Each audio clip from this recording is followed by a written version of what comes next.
नमस्कार। आज मैं आपको कुछ विशेष खबरें सुनाने वाला हूँ। ये विशेष खबरें इसलिए हैं कि भाजपा के ही कुछ विशेष लोगों ने मुझे ये पेपर्स प्रोवाइड किए हैं। ये दो आईएएस हैं प्रदेश में, टुटेजा अनिल और ढांड विवेक, जो चीफ सेक्रेटरी रह चुके हैं। विवेक ढांड और अनिल टुटेजा दोनों रिटायर्ड हैं और उनके बारे में ये डॉक्यूमेंट्स मुझे प्रोवाइड किए गए हैं। मैंने कहा कि आप तो सरकार में हैं, आप खुद ही ये डॉक्यूमेंट पेश कर सकते हैं। बोले नहीं, ये सबकी जानकारी में आना चाहिए। तो मैं बोला इतने सारे चैनल चल रहे हैं, उनमें दे दीजिए किसी को, वो जानकारी में ला देंगे। मेरा तो बहुत छोटा सा चैनल है। बोले नहीं, आप करिए, बाकी लोगों को हमें बाकी लोगों पर उतना भरोसा नहीं है। खैर, ये डॉक्यूमेंट्स मुझे मिले हैं। ये जो अनिल टुटेजा और श्री विवेक ढांड के यहाँ जो इनकम टैक्स रेड्स हुई थी, ईडी रेड्स हुई थी, उससे संबंधित हैं, उनकी प्रॉपर्टी से संबंधित हैं। तो मैं आपको इसमें से ही पढ़कर बता दूंगा कि इन पर क्या इल्जाम है और क्या हो सकता है आगे। आपने गौर किया होगा कि श्री अनिल टुटेजा अभी 14 दिन की न्यायिक हिरासत में है। उनके बेटे यश टुटेजा, जिनको भी गिरफ्तार किया गया था, उन्हें छोड़ दिया गया है। तो आप समझ रहे होंगे कि कहीं ना कहीं कोई डील हुई है। और जैसा कि मैं कहते आया हूं कि श्री अनिल टुटेजा सरकारी गवाह बन जाएंगे, ईडी के गवाह बन जाएंगे, विटनेस बन जाएंगे। इसलिए उनके बेटे को उन्होंने पहले कहा होगा कि पहले आप इन्हें छोड़ें, उसके बाद मैं बाकी चीजें उगलूंगा। खैर, अभी तक उन पर जो कार्रवाई हुई थी उसके बारे में मैं आपको कुछ डिटेल बताता हूं। ईडी का ऐसा मानना है कि आईटी रेड्स में जो डॉक्यूमेंट्स मिले थे उससे 2019 में करीब टुटेजा जी ने 14.5 करोड़ रुपए कमाए। उनके माध्यम से माइनिंग के कॉन्ट्रैक्ट्स दिए जाते थे, जिसकी वजह से उन्हें 3 करोड़ रुपए उन्होंने श्री बघेल की डिप्टी सेक्रेटरी श्रीमती सौम्या चौरसिया को दिए थे। आगे उन पर इल्जाम है कि उन्होंने श्री अनिल राय, जो एक और आईएएस हैं, उनके माध्यम से श्री अनवर डेवर को 5 करोड़ रुपए पहुंचाए थे। ये सब 19-20 की बातें हैं। उसी तारतम्य में ये कहा गया है कि श्री राम गोपाल अग्रवाल, जो कि कांग्रेस के ट्रेजरर थे, उन्हें 10 करोड़ रुपए पहुंचाए थे श्री टुटेजा ने अनवर डेवर के माध्यम से। अब श्री रामगोपाल अग्रवाल पिछले 2-3 महीने से नदारद हैं, कहीं दिखते नहीं, अपने ऑफिस में भी नहीं आते, ना शहर में कोई जानता है वो कहाँ हैं। उन पर ईडी का नोटिस है, तो अब वो भगवान जाने कहाँ हैं।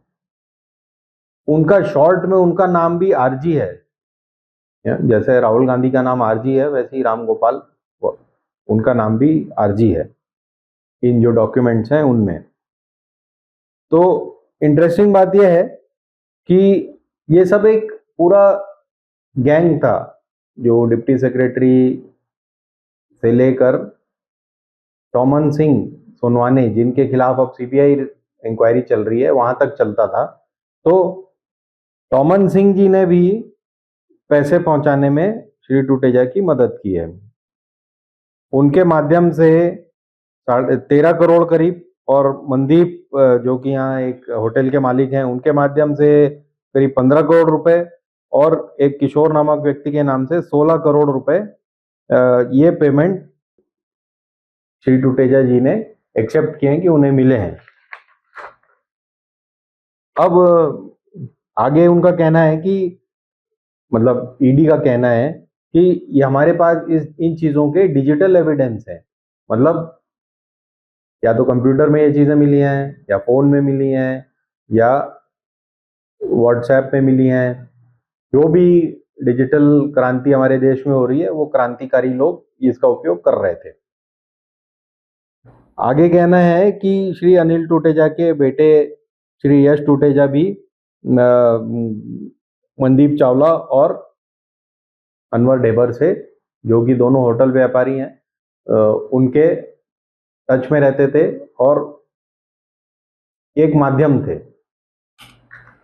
अब आपको आश्चर्य होगा ये जानकर कि श्री विवेक ढांड जो कि चीफ सेक्रेटरी रह चुके हैं इस प्रदेश में, वो फाइनेंसिंग का काम करते थे। ऐसा उनकी जो आईटी रिपोर्ट आई है, जो ईडी ने पेश की है, उसमें लिखा है।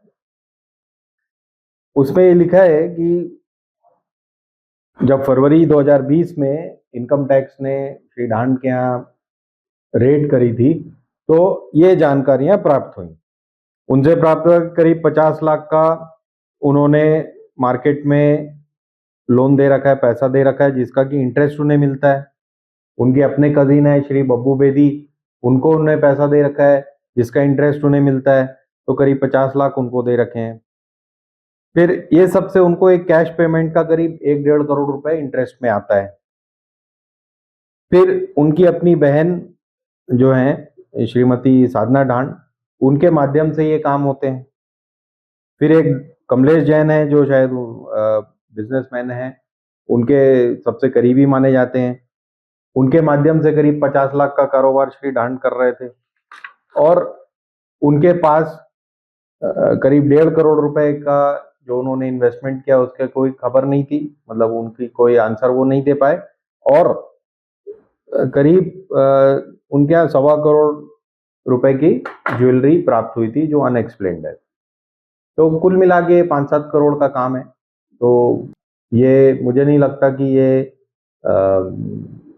जो लोग छत्तीसगढ़ को जानते हैं वो इस बात पर विश्वास करेंगे कि 5-7 करोड़ का काम होगा।